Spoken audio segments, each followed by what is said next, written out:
first thing I tell people is when they ask me, am I ready to launch a podcast? Do you have an audience? If you are trying to launch a podcast and you're just starting your business out, that is going to be more difficult. Your podcast is a longer game thing. So you're not going to see that initial success right away. One of the things that we did I have a hobby podcast where I talk about cults with my sister. We grew up in one, so we kind of take that approach. Wow. And we didn't have an audience at all starting out. And I didn't want to pull from my current business owners audience. Some of them might be into cults. Awesome. But not all of them. And I didn't want to pull from them. And I knew who I wanted to target. We had a 3-month lead up to our launch in growing our online audience, building that audience, sharing memes, connecting with other cult survivors, and like had people in our DMs, when are you launching? When are you launching? I can't wait for you to launch.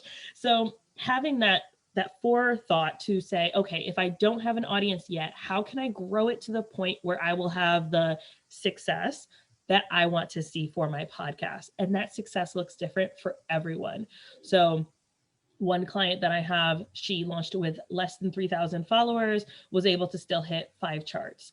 Another one that we just launched this week absolutely blew my mind. She ended up hitting charts in multiple categories in over 30 countries. Like, that's boom. Look, she also has like 70,000 followers collectively over her entire audience. So really determine, what does that look like for you? What do you want to get out of your podcast? And then kind of determining that side. But make sure that you have that audience and then know what you're going to talk about. This is where I like to say your content buckets.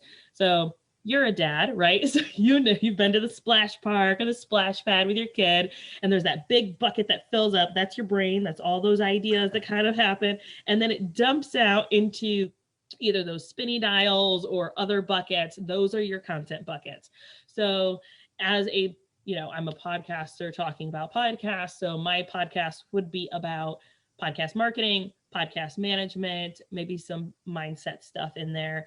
But I'm not going to put my dog in there. That's one of those things that would be in my brain that I'm like, I love having a rescue pup, and I think that's a great thing. And I think people should do that. But I'm not going to podcast about that. It doesn't make sense to go on there. So having those content buckets ahead of time that you can kind of funnel all of your great, brilliant ideas into is going to help you have a successful podcast, because your podcast is not for you.